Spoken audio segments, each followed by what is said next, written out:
This episode is brought to you by Leatherman. Tradition. It's an important element in the hunting and shooting world. In fact, for some folks, it's the most important thing. For these people, the ideas and gear that was developed 50 or even 100 years ago is superior to the modern technology and concepts being developed today. These hunters and shooters are commonly described as Fudds. Now, beyond the general internet banter, there are some core concepts that have been developed within this traditionalist community. And these concepts have stood the test of time, even though they've been proven false with technology, logic, and data. In other words, these are Fudd myths. I'm Editor-in-Chief Alex Robinson, and today on the podcast, I'm talking to staff writer Tyler Freel. In a lot of ways, Tyler is a traditionalist himself, but he's also willing to experiment and test new gear and technology. In fact, that's his very job. Tyler shoots guns for a living, and he also spends a good chunk of time engaging with readers on social media, trying to share the things he's learned. So in hopes of bringing better information to light, today on the podcast, Tyler is going to share the 5 most problematic Fudd myths in all of big game hunting and rifle shooting. And he's going to explain why they are all wrong.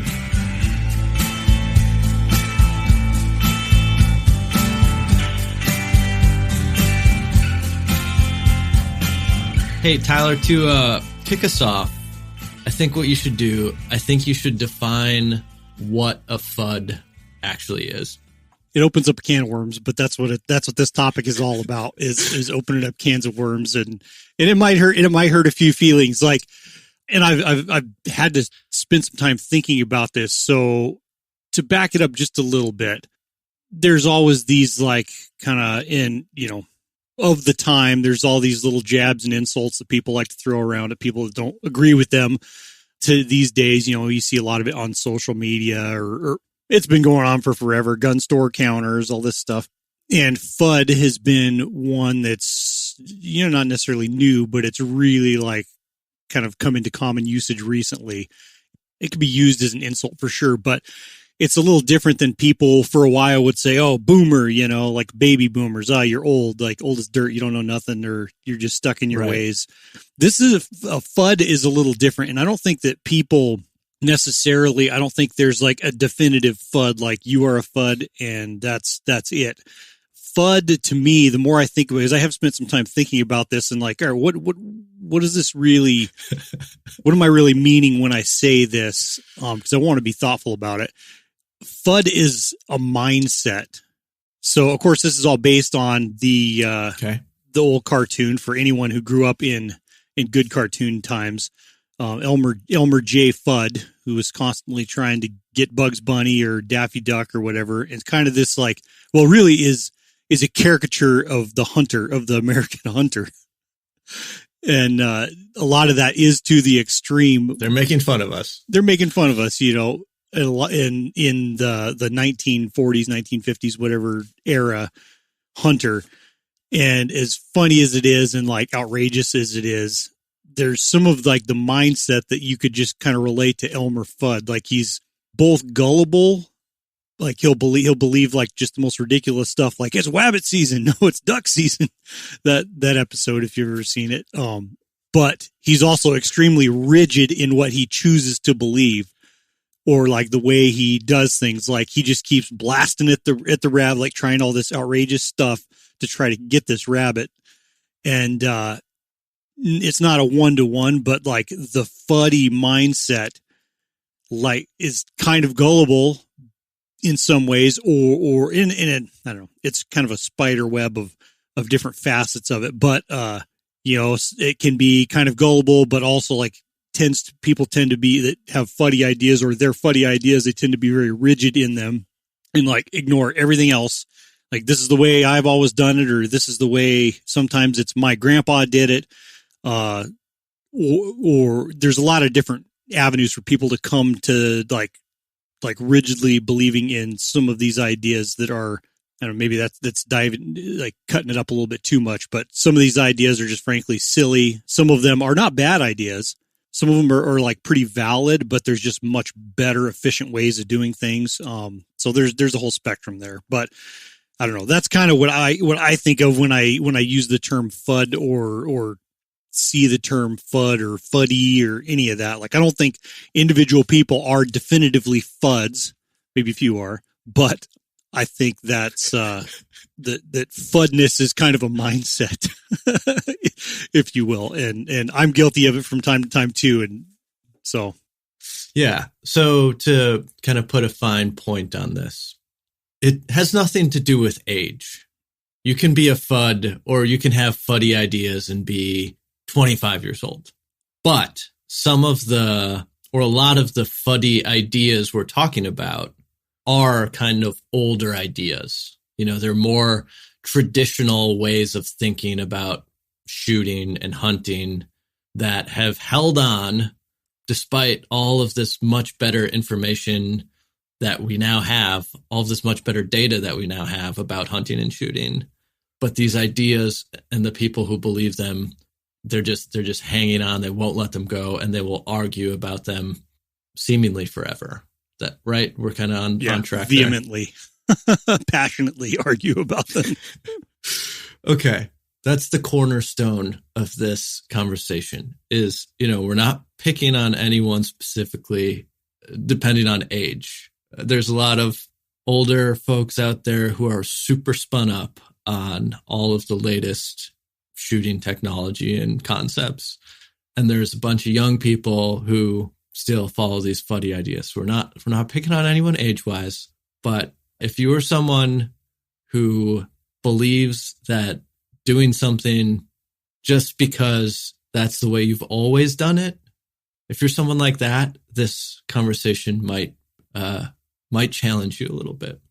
Yeah, I agree. And I would add also that it's, you know, for me personally, I think we all like have been guilty and still are sometimes of holding on to some of these FUDdy ideas. You know, specifically in the last couple of years, I don't know if it's some sort of approaching midlife crisis or whatever, but I've come into questioning a lot of the just shooting and ballistics and, you know, shooting related ideas that I've always abided by. Reloading's one of them.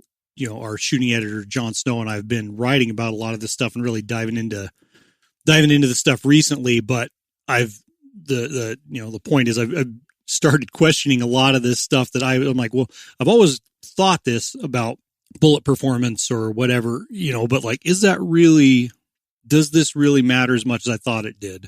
You know, like the rifle nodes story I worked on a while back was kind of an example of that. And I totally wrecked my whole perception of the best way to do load development. That's just one example. So it's just these ideas. It's not any one person that's sunk. You're not, if you're a FUD, it's not like a incurable disease.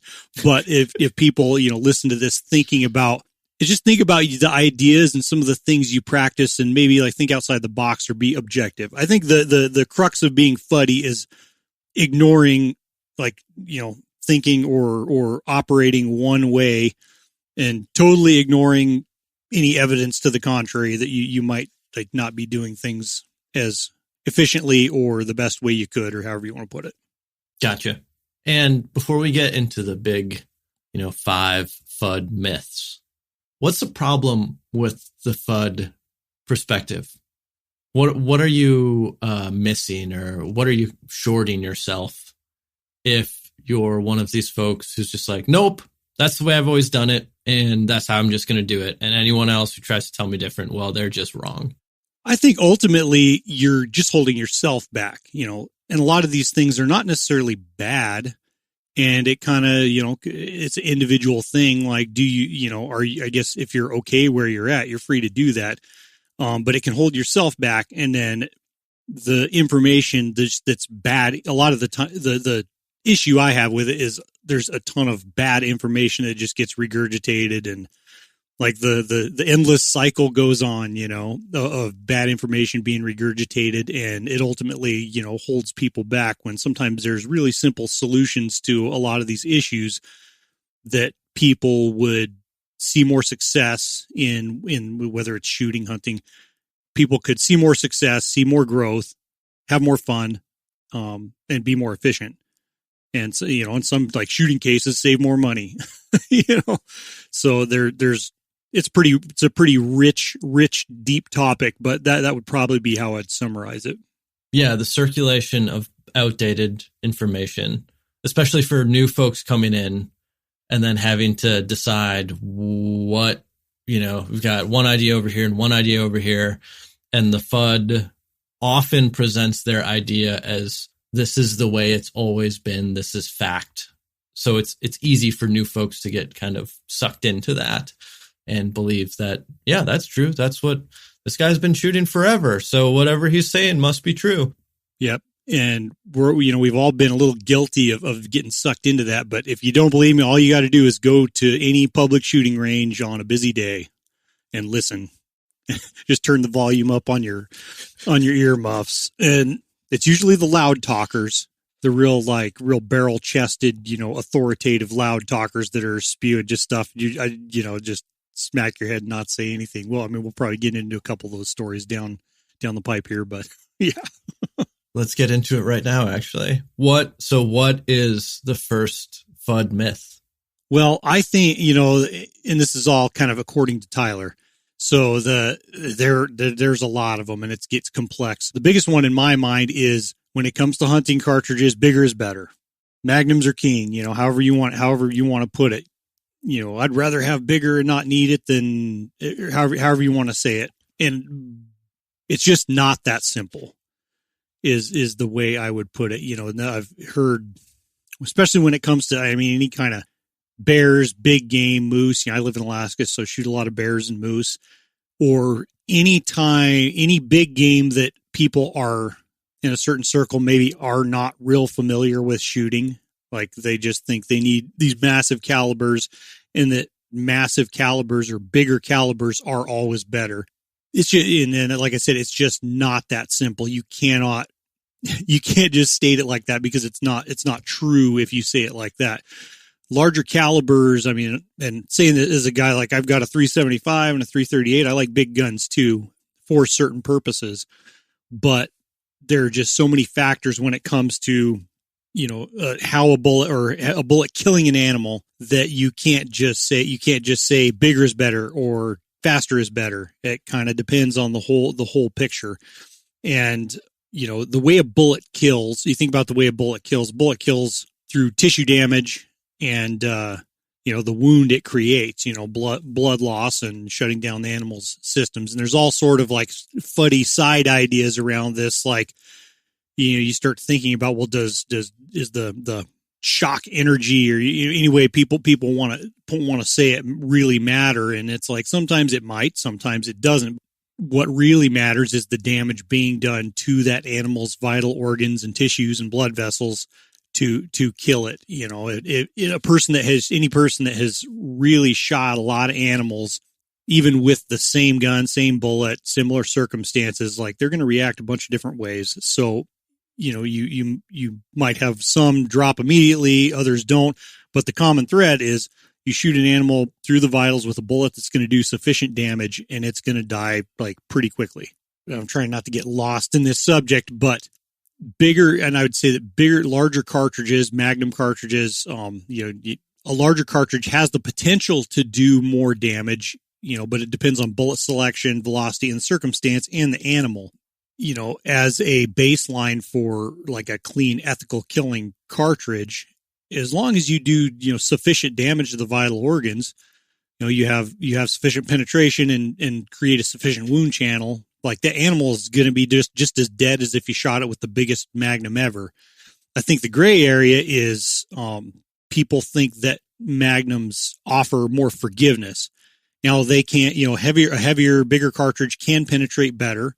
They can cause more damage, but it depends on your bullet choice and the situation and the animal itself. An example of this, like if I told you, because this is the most recent example, if I told, said, what's going to kill an animal better, a 338 Win Mag with 225 grain Hornady CX bullet, copper monolithic, or a 6.5 Creedmoor with 143 ELDXs, like which one's going to be better? And pretty much every Fudd certainly is going to say the 338. The big one it's bigger. Of course it has more energy. Yeah. It's a bigger bullet. Of course it's going to kill better. Yeah, that's how it works. Yeah. And so just a recent, short anecdote. And this is, and to like qualify, like this is an anecdote. It's not saying this is how it always is, but it's just an argument to say like you can't universally say all these things. So I backup shot a big black bear that my dad had shot with his bow. Long story, I couldn't see real clearly where he had hit, but it looked like he had hit him low and forward, which, whole side topic on a bear is a very dangerous spot to shoot him. You can lose him very easily because the vitals narrow down right there. So the bear runs about 15 yards and we think he's going to fall over right there and stops for a minute. And then he just takes off walking and we're waiting for him to fall over. And had gone about, 30 yards and was about to go out of sight. And I just said to my dad, I said, well, hey, I think, and we're having a conversation like, are you sure you hit him good? And cause it looked like low and forward to me, those are the only bears we've lost is hitting them like that.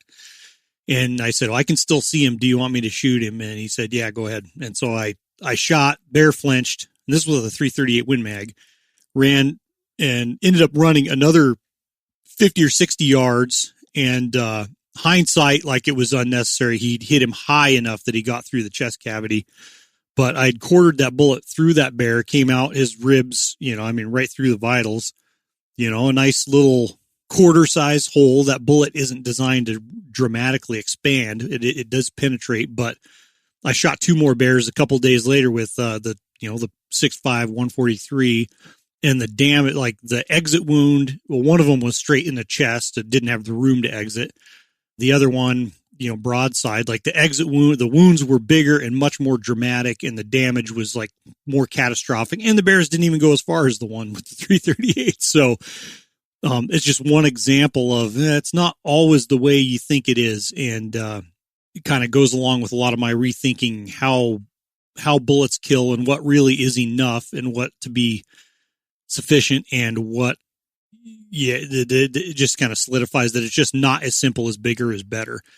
Bigger can be better, but you need to be able to shoot it.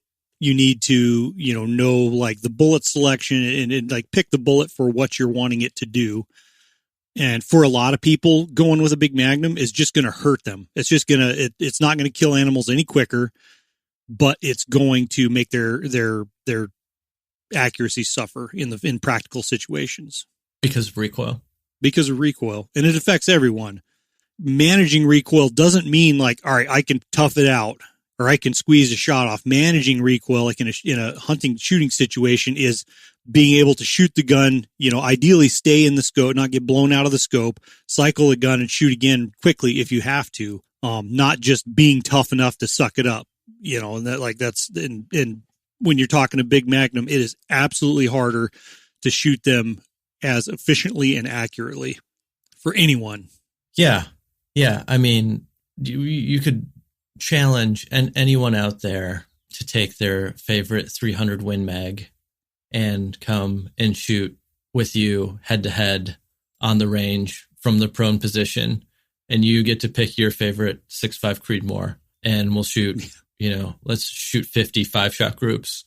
And see who one is more accurate. See who's flinching at the end of the day. See who's shooting better at the end of the day. It's just it's very, that part's very clear.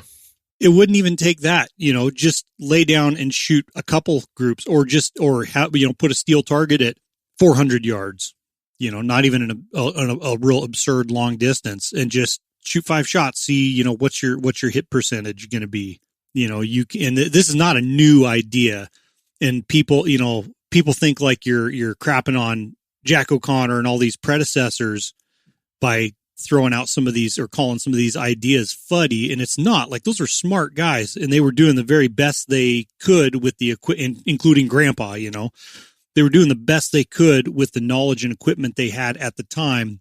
And they were into groundbreaking stuff at the time. Like, I think a lot or all those guys that were very prominent would be right with the program. But, in the 1940s, 1950s, Jack O'Connor was like writing about how, like, in multiple times, on, like 25 cals, how much he liked the 25 cals because they were manageable and like just the medium sized cartridges. It's a theme that he and other guys like Townsend Whalen, even like medium sized cartridges that were easy to shoot and easier to shoot than the other cartridges of the time. Because it promoted accuracy and good shooting. Yeah, it's interesting that the Fudd crew will kind of rail against this idea because they hate the 6.5 Creedmoor, right? So anything, almost anything that's a 6.5 caliber or smaller will get this sort of like blowback.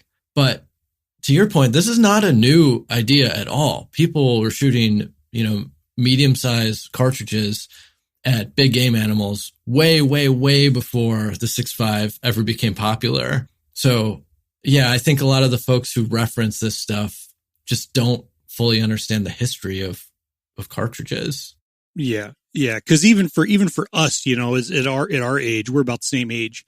We were born even after the Magnum craze hit, so like we've got like a lot of decades of kind of Magnum minded stuff. And that may just not be always the best option to use.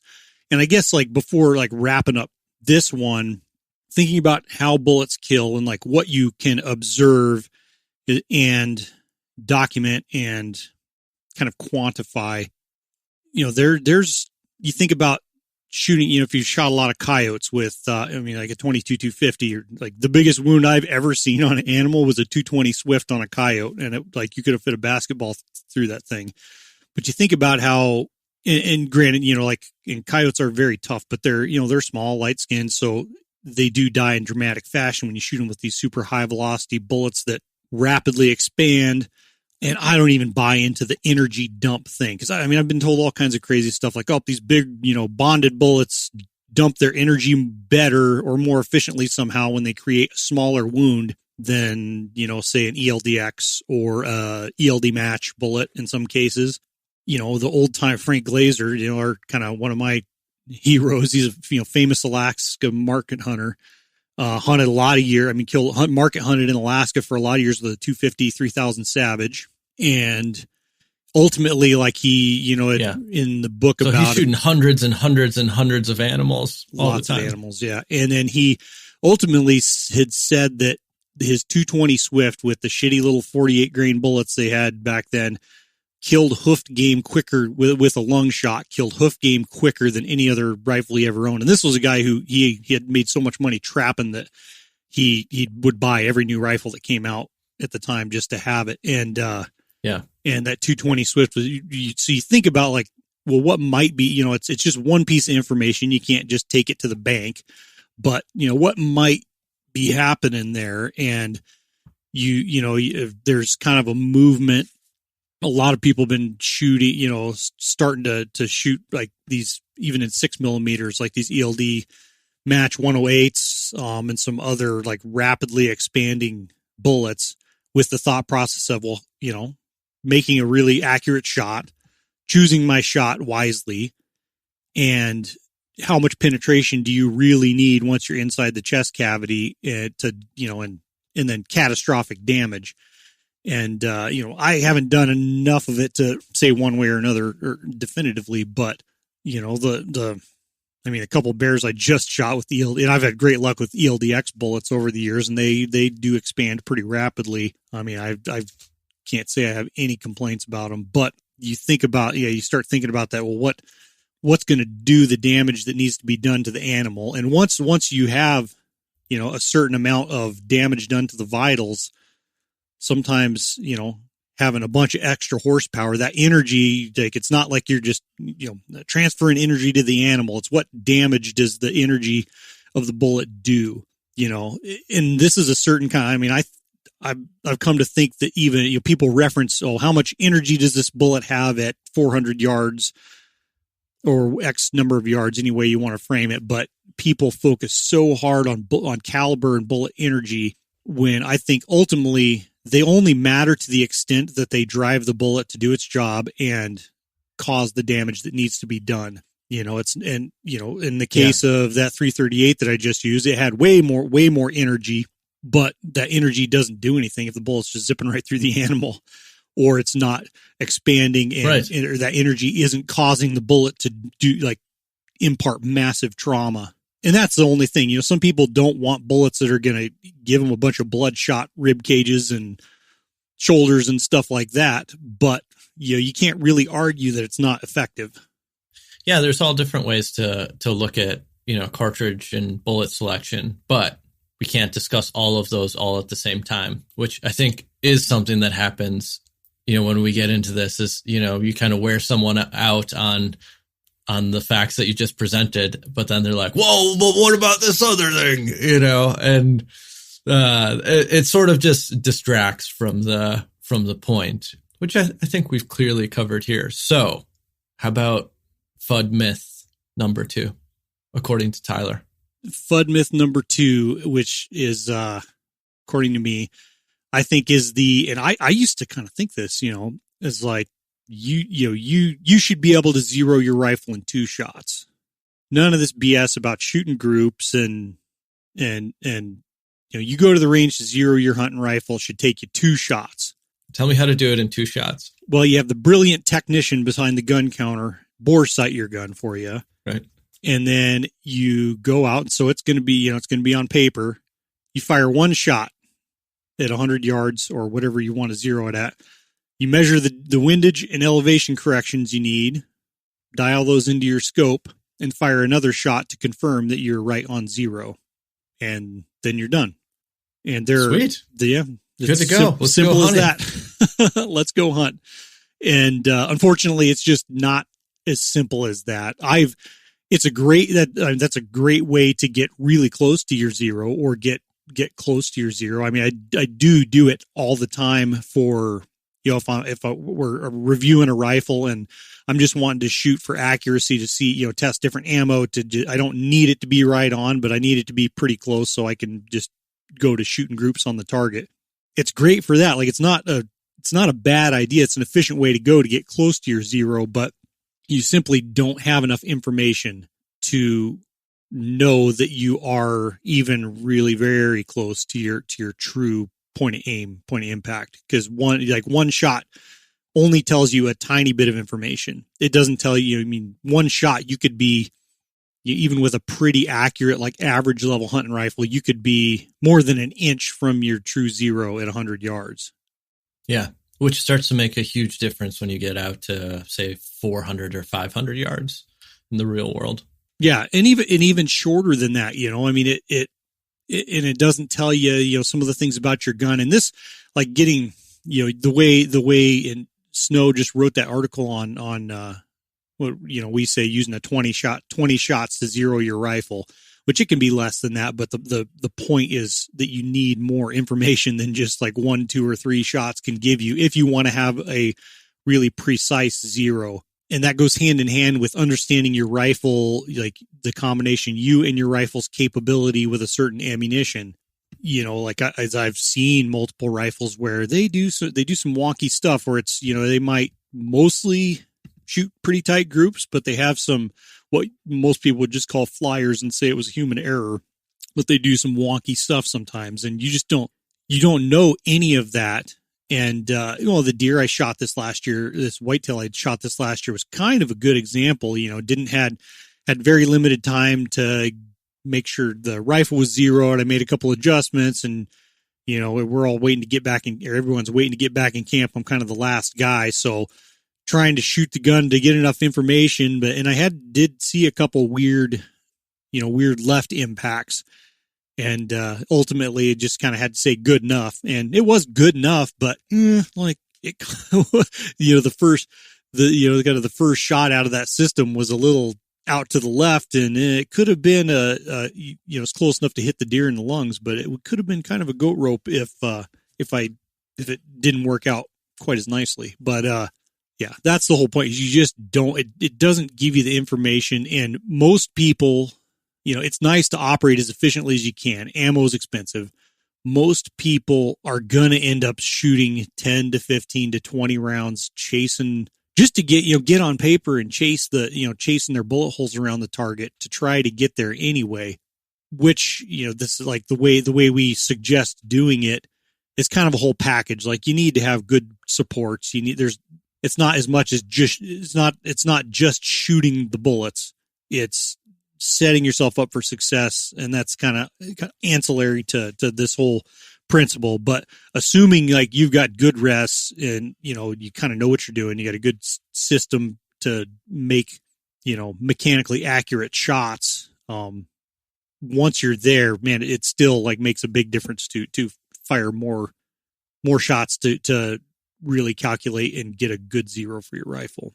Yeah. You mentioned this this story that Jon Snow wrote, which he went in depth on how to do this properly, and we also did a podcast. So if you're interested in hearing more about that, listen to 2 episodes ago, and John goes deep into the weeds on how to do this exactly. So I don't think we have to go any farther on that one, but I do want to get to Fudd myth number 3 because I like this one. I like this one a lot. So Fudd myth number 3 is another, it kind of goes hand in hand with this. So yeah, I can zero my rifle in 2 shots. Is I don't need to practice. No hunting. You can't replicate that hunting situation on the range. So what good is practice going to do me? And this comes in a lot of forms. I don't know how hundreds, thousands of times have heard people say, "Oh, well, I've been working on the same box of ammo for 5 years. I just go shoot 1 shot to make sure I'm still zeroed before hunting season," which, refer like hit back, 15, 30 seconds back, a few times and listen to that again. Cause you can be close and like a lot of Fudd lore or Fudd myths, it can work fine for most people. It kind of depends on the level of detail you need to go into or the level of precision you need. If your shots are going to be close range and you don't really need a high level of precision, yeah, I'm sure that does work fine for you. I'm sure you get your buck every year or whatever. But this goes back to the theme of kind of like, yeah, are we really okay with just being good enough? Because eventually, like you could operate that way for a while. Eventually, stuff's not going to work out in your favor, and you're going to probably wish you had like put a little bit more time into doing this. And practicing is the same the same way. You go, like I said, your local shooting range, and the guy that is just showing up to check his rifle, resting it on once a year, resting it on a roll of paper towels, like is not going to turn into some elite military sniper when it comes time in the woods to actually shoot his animal. Usually it's the other way around. The range is where you're comfortable and things go downhill from there when you're out in the field trying to improvise. Yeah. And I think, I've heard other people kind of put it this way, that rifle shooting in the hunting context is kind of one of few disciplines that people like take pride in not practicing or thinking they don't need to practice. They like take pride in mediocrity. Yeah. It's because it comes with, it's often phrased some way like, I've been hunting for 30 years. I know what I need to do to make a good shot at an animal, and I don't need to practice that on the range. It comes in that kind of phrase of, because I have done it before, I don't need to practice now. But that doesn't make sense with how human performance works. There's no professional golfer or basketball player who's like, yeah, I made 90% of my free throws last year, so I'm not going to practice free throws anymore. That doesn't happen. Everyone who is good at a skill and is a human being practices it a lot. So how could shooting a rifle be any different? Yeah, it's not. And, like it kind of goes into like how much precision do you need on your zero? Yeah, the tons of hunters get away with and do okay not practicing and going and just kind of winging it because the situation allows them that level of sloppiness. But, like if you want to get better and you want to the thing is, I'm okay with people like being all right where they're at, and they can operate fine within that. That's your choice. But the, kind of, there's some people that are outspoken about like, oh, that wouldn't help me. Why would I need to do that? Or why would anyone need to do that? And other people see and hear that. That goes back to this, like, spreading like bad information. I just shot it was the first NRL hunter match I've shot, and I've been kind of training and practicing for that this spring. And it doesn't necessarily mean I'm like dumping tons of expensive ammo. I mean, most of my practice was with a 22, just working on fundamentals, like learning what to practice and where I'm weak, and how, and working on the things that are kind of in the practices means like practicing the things you're uncomfortable with, kind of improvised positions, stuff like that.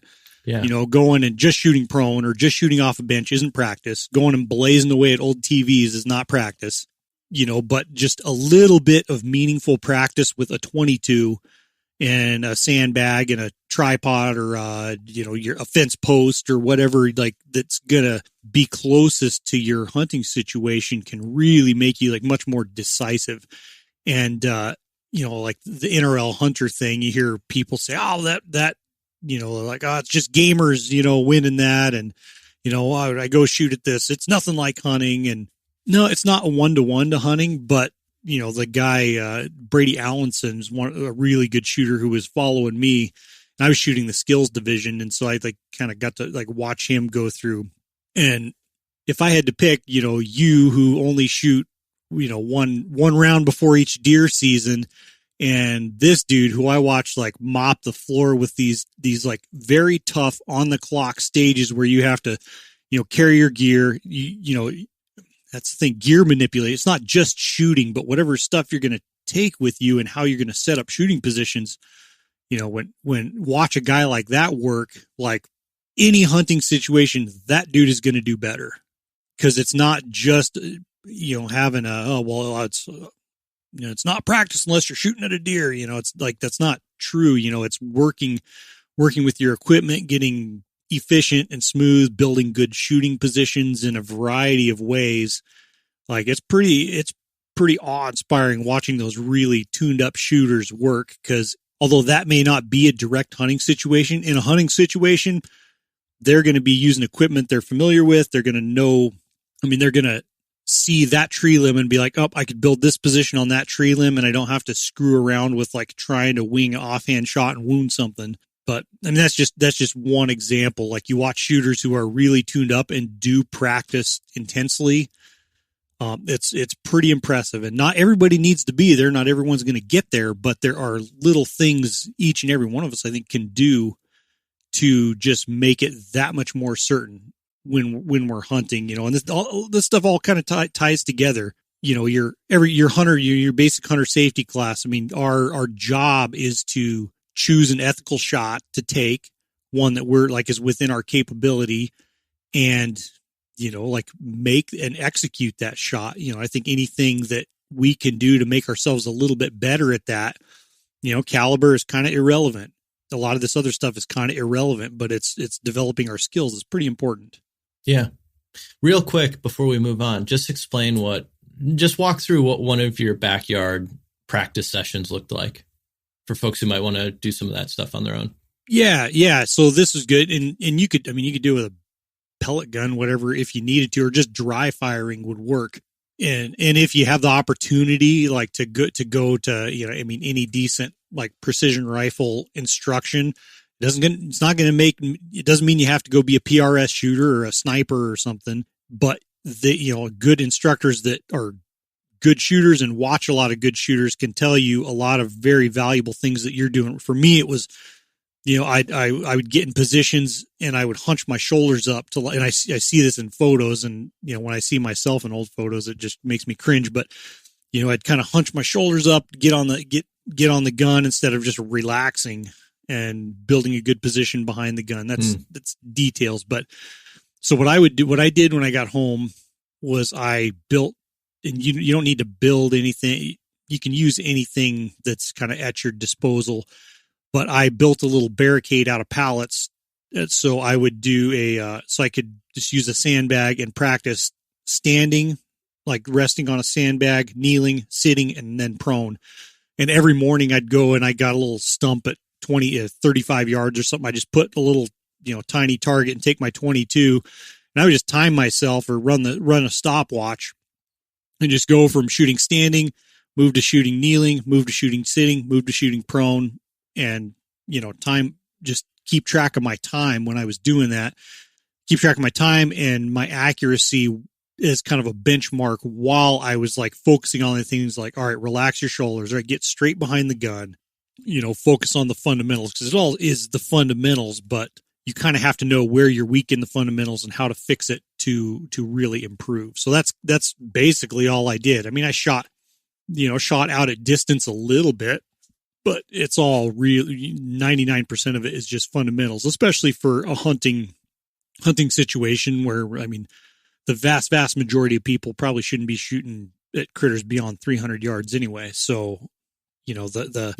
worrying, focusing your worry on ballistics and all this stuff is kind of irrelevant for most people. You're much better off just focusing on your own fundamentals. So whether that's, off the rail of a ladder stand or the window of a box blind or on a rock or tree limb or whatever, just working on being able to build solid positions is going to just make everything work out better for you. Yeah. And it takes the excuse away of ammo's too expensive. Because like you said, you can do a lot of this stuff with the 22 or air rifle or even just dry firing. Or dry fire with your hunting rifle. You don't get the downrange feedback necessarily, but you're still like, you can tell, like, working on positions, and when you're able to like quickly get in position and break a clean shot, it. You can do it in your garage, if you needed to. We'll be right back after the break. Whether they're an adventurer, a DIYer, or a problem solver, you'll find a Leatherman for everyone on your list, no matter your budget. With over 40 years of experience and a commitment to excellence, Leatherman has a tool to meet the expected and the unexpected, and it's all backed by a 25-year warranty. Give the gift that does more. Visit Leatherman.com today.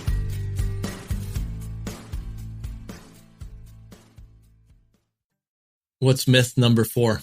This is going to piss some people off too, but myth number 4 to me is kind of the how I put it, my hunting rifle shoots sub MOA. Oh no. And I guess the answer to that is like, well, under what circumstances and how much, how often, how many. That's just like such a vague statement, but it's a big thing that I mean, I don't know how many years I could have told you that, oh yeah, any hunting rifle you get, it should shoot MOA or better. If it's not, there's something wrong. If it doesn't, there's something wrong with it. And it was just kind of out of ignorance and regurgitating what you hear and see in a lot of gun reviews. And it's just not that, like the other things, it's just not that simple. Are there a lot, we've written on, Snow's written on accuracy guarantees. We talk about it a lot. And a lot of companies have MOA accuracy guarantees that really don't mean anything. Right. I mean, they kind of do, but they also don't. They don't mean anything useful to you. And it's not a comparative tool. Like, one company's MOA guarantee is not any worse than the next company's half MOA guarantee. Or, you think it's a valuable comparative tool, but it's not. And I think mostly like people want that. The consumer wants that is why they even do it. But you got to start asking the questions. Well, what does that mean? Most of the time it's, we'll shoot 3 shots, or people's claim about the rifle. Well, it'll shoot 1/2 inch. Well, how much? Well, it shot a 3-shot 1/2 inch group last time I was at the range. Well, cool. But, does it do that? Does it do that every time? No. 5-shot.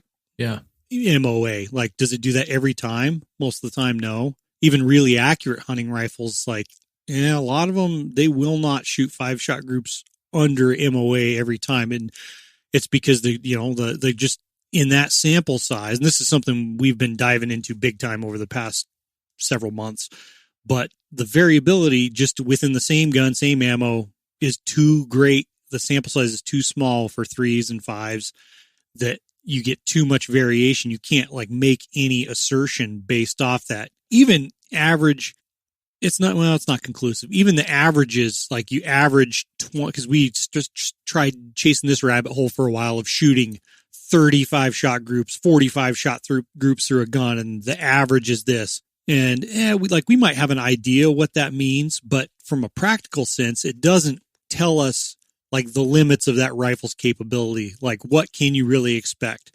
Because when any rifle, it had, and I've heard this as stated as like the dispersion, the cone of dispersion, the cone of fire, lots of things.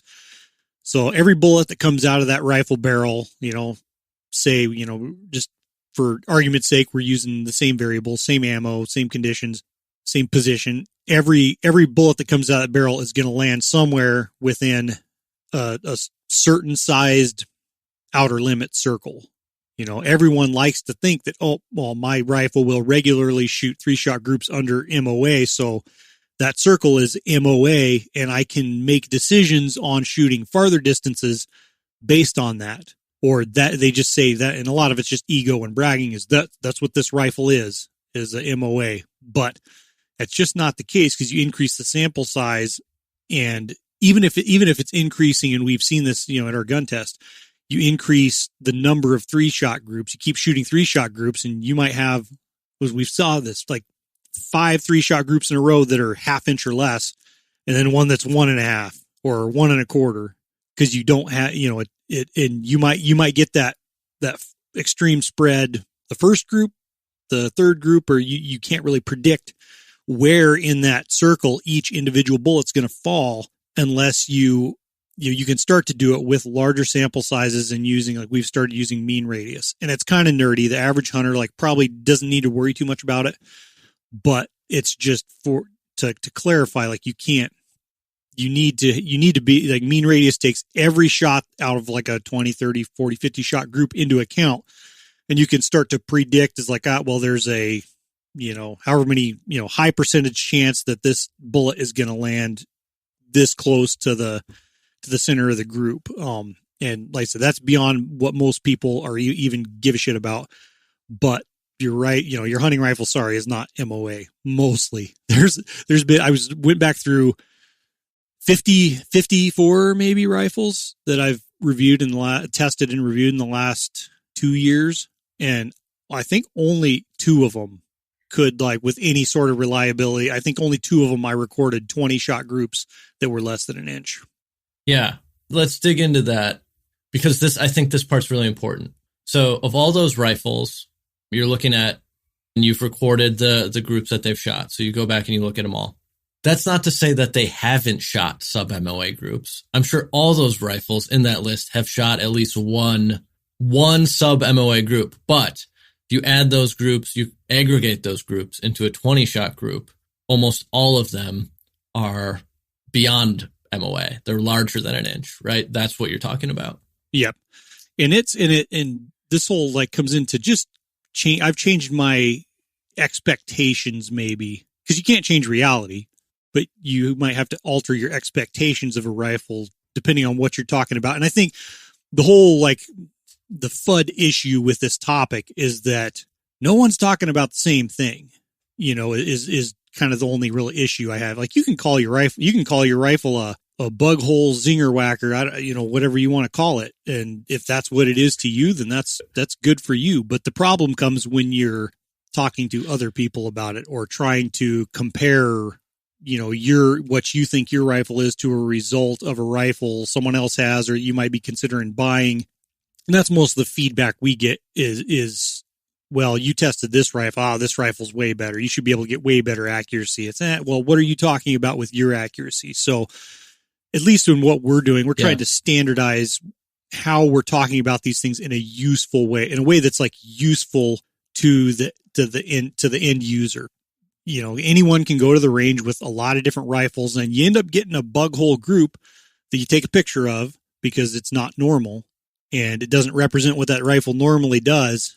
And you think, any number of excuses. I finally shot as well as the rifle could, or you hear this all the time. My rifle shoots a lot better than I do. Well, maybe sometimes it does, but you can actually be very, very, very accurate with a stable shooting position, and if you're practiced up and have good fundamentals. I think Miles at Hornady, who's done like thousands and thousands and thousands of rounds of testing on a lot of these topics, has they compared shooting, human shooter off a bipod or however they did it, human shooter versus an accuracy fixture where the barrels or the gun is clamped or bolted into an accuracy fixture that's perfectly repeatable.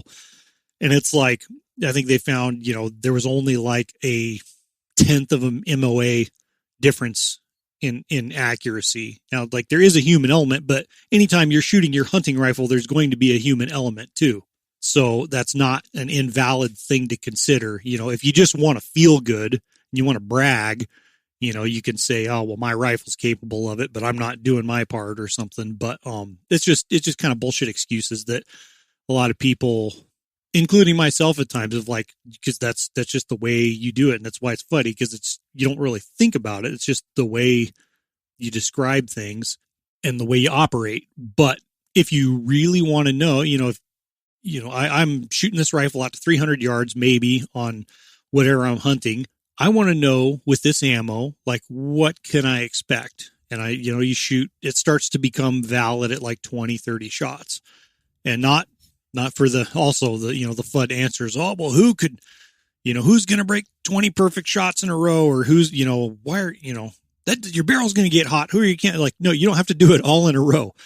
But, the way we like to do it is shooting three sometimes, but generally 5-shot groups at targets that we can correlate that, like the points of impact, and get an overall group size, letting the barrel cool down and you could do it 1 shot in a row, for your 0. Some guys that I think there's a lot of validity to it will 0 their rifle based on different positions, so they'll shoot from 2, 3, 4 different positions at the same, whether the same target or they're correlating groups, standing off a tripod, kneeling off a tripod, prone, and rotate through that and accumulate it. It's not as pretty because it's not going to be, but you have your rifle's normal dispersion. And then anytime you get behind the gun, you're introducing a little bit of human error. So if you're breaking position, which is realistic for a hunting situation, if you want to have an idea of anytime I get behind this gun, these are kind of my outer limits.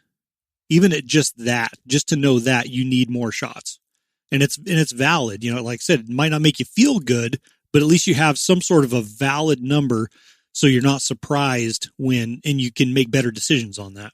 And you're not surprised when something goes haywire because you only shot a couple times. I think the flip side of that, going back to the, shooting three shots and getting a sub MOA group, or, shooting a bunch of groups and then cherry picking the one that's really tight, 1/2 inch or something.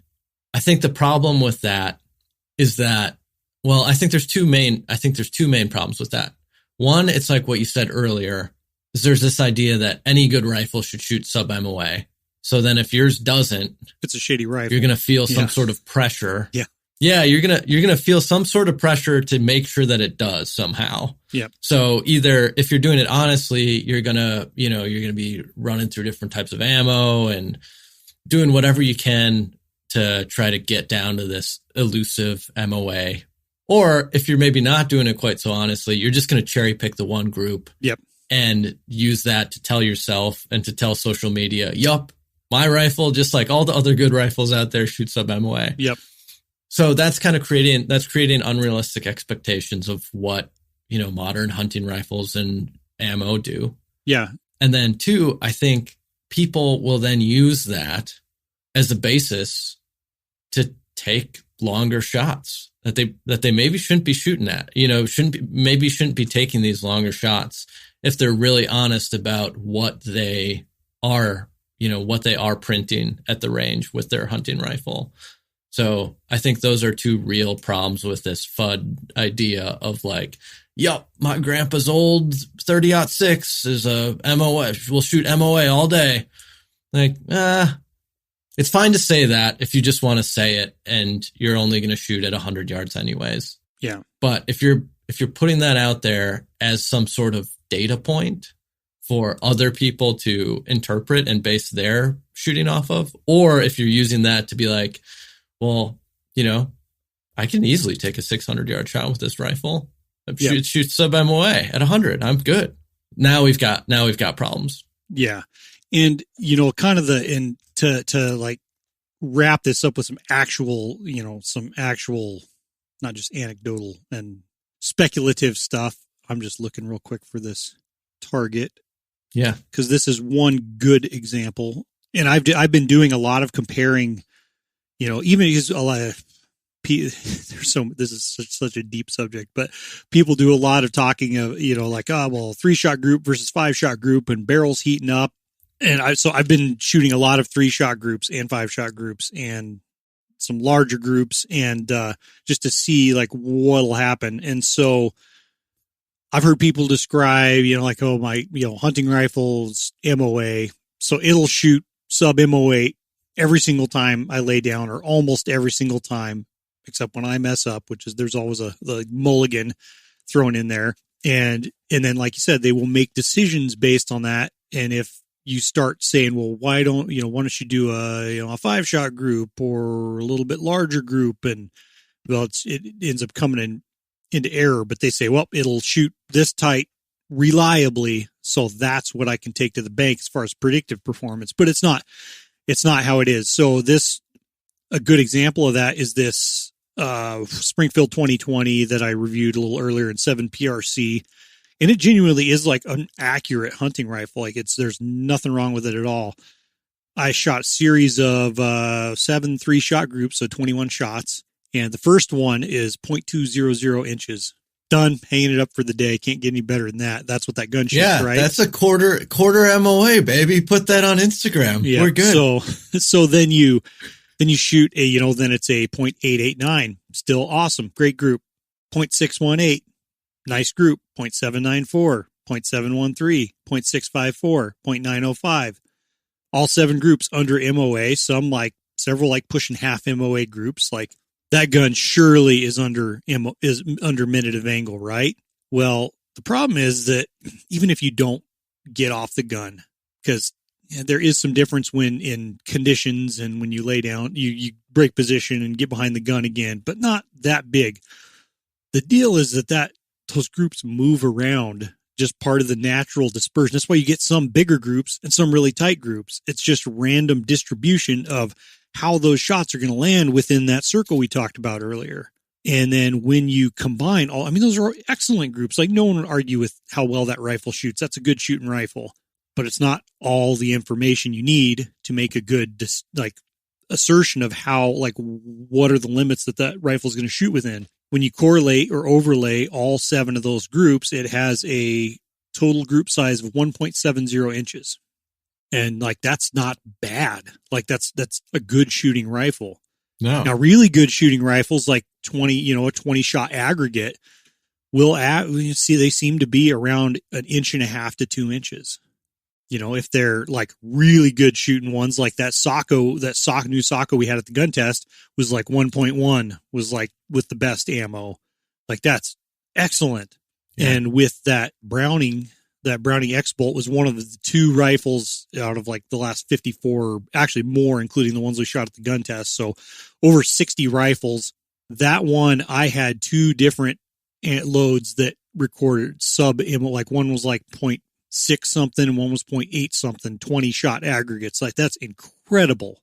That's yes, heavy 30-pound PRS gun type of accuracy. I'm sure there are some of those guns that can do it half an inch, but Dan, you're flirting with the impossible when you start getting tighter than that. Yeah. So average hunting rifle, if your gun will shoot, 3 5-shot groups under an inch pretty regularly, it's going to be 1.5 to 2 inch gun, really, if we're calling it what it really is. Yeah. So we can call them whatever we want, but that doesn't change what they are. And the saving grace to that with everyone in their favorite hunting rifle is you go try this, your ego might take a hit, but your rifle's still the same rifle, and it's just as effective for hunting as it ever has been, even if it's a 2-inch gun. Who cares? Yeah. You just know more about it. You're just better informed. Yeah. Yeah. So don't okay. No need to get sad about it or cry about it. But that's kind of I think that's probably as well as I could explain that subject. So yeah, it's too late. Too late. It's too late. Everyone's already pissed off at you, Tyler. You told them that their favorite rifle doesn't shoot MOA. The gun Grandpa gave them, they've hunted with their whole life, doesn't shoot MOA. So there's no coming back from that one. No, that's okay. But it's the people that get it, and it took me a while to get this stuff. But I'm like, I'm only holding myself back. Or I'm just like creating this illusion of shit to make me feel good when I'm not really understanding how this rifle does. So it's easy to misunderstand when we talk about these large group sample sizes and stuff like that. So we're really doing some effort to explain that and what it can do for you and what it can help you understand about a rifle rather than just try. And we like being nerdy about it, let's face it. But yeah, ultimately all this is to benefit us and you. All right. What's the final Fudd? The final Fudd myth number 5. Well, I'll never say there is a final Fudd myth because there are lots and lots and lots of them. But I had to pick some, and I to go with the theme, they're all shooting related. So the final Fudd myth, and people are already mad probably, but I wouldn't say this is a reach because I do think at this point it's a Fudd myth, but maximum point blank range. And the crowd shudders. But so maximum point blank range is how I and basically everyone until recently was brought up, and it's an excellent method.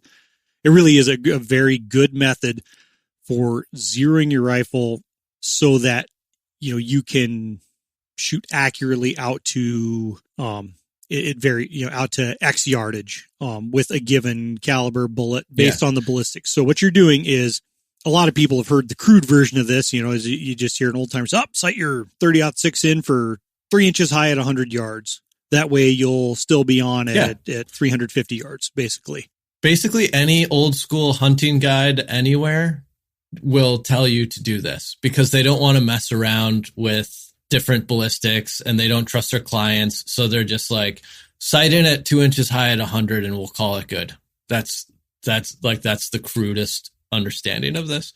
And so to be fair to the method, it's much more, I wouldn't call it elegant, but it's much more nuanced than that. But you take, and this is what guys back in the early 20th century were doing, like Jack O'Connor and all these guys that we hold in high regard were doing to shoot at farther distances because they didn't have laser rangefinders. They had shitty, by today's standards, pretty shitty scopes and optics. Just the equipment, they did not have the equipment we have today. So and at the time, genuinely, and for a lot of years, it was the best method for zeroing your hunting rifle if you were shooting at longer distances. The principle is you take your given rifle cartridge and ballistics of that, and a lot of people would do it based off the box on the rear of the cartridge, or on your ammunition box, the ballistic table or drop chart it would give you. And you say, you find the distance where you can shoot, you find the spot you need to zero it at 100 yards, how high, 1 inch, 2 inch, 3 inches high at 100 yards. So that you're on there, but out at maybe 350, 400 yards. It just depends on the cartridge and ballistics. You're still impacting whether it's the vitals of the animal you want to shoot is kind of how you figure that out. And there's a lot of different little nuanced ways to go about that. But that's the basics of it. Is I zeroed at 100, 3 inches high, whatever, and I can still hold high vitals or something at this animal at 400. And although it was the best way to go, and it's kind of how all of us were brought up, it's just totally outdated these days. If you have a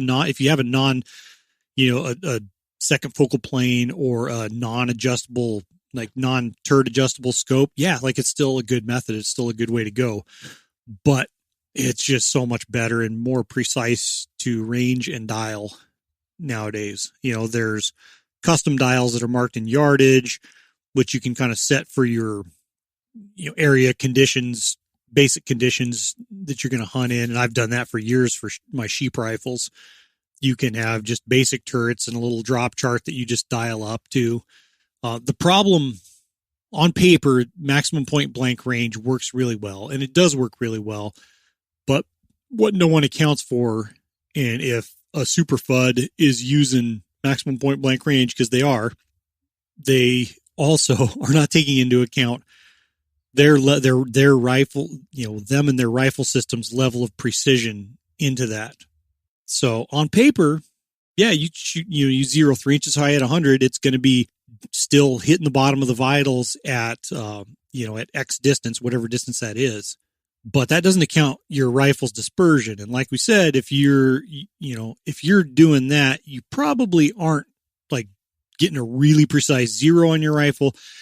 And to make sure that your like mean point of impact, your average point of impact is going to be like right at that spot. And you probably don't have a real accurate picture. You're probably one of these guys that thinks, oh, my rifle's half inch gun, when it's really like an 1.5 inch gun. So it doesn't take into account, right, an accurate zero and dispersion. And the problem is that although the math works, and yeah, you're still going to be in that vital zone at 400 yards or whatever it is, when you start taking into account, well, all right, if I've got a 2-inch gun under, even say it's my human condition shooting this gun is 2-inch gun, you bump out to at 100 yards, you bump out to 400 yards, and that's like roughly an 8-inch dispersion pattern. And you've just like cut your, whatever the exact percentage is, but for just arbitrary sake, you've cut your actual percentage of hitting, their likelihood of hitting that corner of the vital zone in half, or you don't have right. The probability of actually like hitting where you want to is much, much lower than you think it is. So if you still want to use that method, I would say like, it's pretty important for you to actually like get a good zero and understand your rifle's capability, and then take that into account when you're calculating that maximum range that you're willing to shoot at. Because as it is, you probably have a much lower chance of actually hitting it than you think you do. And that stuff happens all the time. And as much as we love our predecessors or look up to them, like they wounded and missed a lot of animals. They sent a lot of lead down range and wrote about it. If you read about those stories, they were not bashful about just firing round after round at a herd of sheep running across the mountainside. Like that's kind of what they did back in the day. And to your earlier point, they had no idea of knowing the range. They had to estimate it, So we have the ability now to know the exact range. We have tools to know the wind speed. We can dial our scopes so that we can hold right on. We don't have to be holding over or anything like that. So yeah, we don't have to do things that way anymore. And I think, if Jack O'Connor was around today, he'd be using all these tools. Like he would be very good at using, exposed turrets. Yeah. Yeah, he wouldn't be screwing around with any of that anymore. Like he was pretty like at the front end of shooting technology and kind of advancing his skills, and I'm sure he was a fantastic shot, but like you are limited greatly when you only have that to work with. And so, there's no need to limit yourself. If all you've got is a non-turret scope and you want to do that, but also like use your rangefinder, like understand what your rifle's capable of and use your rangefinder to aid you too. Because you can say like, all right, well, yeah, this is at the limit of my, so I'm going to hold a little higher, to kind of move my circle of dispersion into, to give myself a higher percentage chance of making that shot. And ultimately, like, we should only be shooting shots that we are very, very confident in rather than just doing the old school way of running and gunning. But no, there's just not really. And I guess the skeptic, the kind of the fuddy skeptic saying would be, it takes too much time to do this stuff. And like, if an animal is far enough away that you should be dialing, or that you have to like an animal at 400 yards, if you don't have time to range and dial, you probably shouldn't. You probably need to wait for that animal to do something, or, you probably should not be trying to crack off a shot that quick, because it's not going to be good. Yeah, that's not a high percentage shooting scenario for even experienced shooters, you know, you have a critter out somewhere around 400 yards and you don't have time to range and dial him. Like that's you're going to have to wait or reposition or, you know, let him get over the ridge and find him again, because at that point, you're just going to be, no matter what kind of zero you have or what your shooting system is, you're just going to be flinging lead at that point. Yeah. And it goes back to this, you know, like practicing, like getting familiar, you know, like if you're not familiar with or not used to ranging and dialing, just practice it. It's easy, you know, it's easy to practice. It's not always easy, but it's like practicing those skills just to get familiar with your equipment, like shooting this NRL hunter match. Like there's some equipment that I will not take on most of my normal hunts. Like I'm, you know, take a little shooting bag, but I'm not going to haul this giant tripod on I'm not going to take it sheep hunting. But, you know, getting familiar and prepping for this thing, like getting familiar with all the equipment you're going to be using and deploying it quickly and smoothly, like saves you so much time and just, it keeps you calm. You know, there's nothing where like the guy at the range that's shooting off a paper towel roll, like when something steps out in front of him, he's not just going to turn into this smooth operator and be calm and collected. Like you're not, and it's not his fault. It's just, you're not setting yourself up for success if you're not smoothly doing that. And really, like, ranging and dialing takes no time, especially at those distances where you need to be more calculated anyway. And if you don't believe me, just watch, you know, I mean, like I said, watch one of these pro shooters run through a stage, and every single target they take as much time as they need. Like sometimes you get right because you are on the clock and you don't always have a lot of time left to work. But man, like before they break that shot, it's certain. And they're not, there's no one shooting maximum point blank range at an NRL hunter match.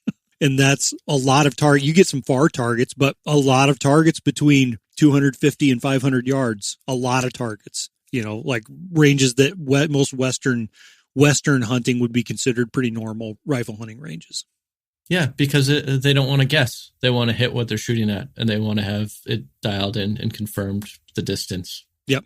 And be able to see, you know, and that's kind of comes back, like a lot of this stuff's connected, obviously goes back into, you know, like they want to see their impact, you know, if possible, they want to see their bullet flight or the little bit of the trace their bullet. If, you know, so a lot of these guys that go hunting aren't going to be taking like super magnum cartridges because it like severely affects even your ability to spot hits. And yeah, you can use brakes and stuff, but it's still more difficult than medium cartridges. So, not to dive back into that, but a lot of this stuff is very connected, and you just got to watch those guys, and they're good at it, and I think we can all learn a lot from that. But maximum point blank range, probably not the way to go. Well, we can only learn from them if we keep an open mind and choose to do so. So hopefully some folks who had some maybe fuddy tendencies have listened to this and, you know, might feel inspired to rethink some things. And if not, then they're just going to be pissed off, which they probably were already anyway. So that's fine too.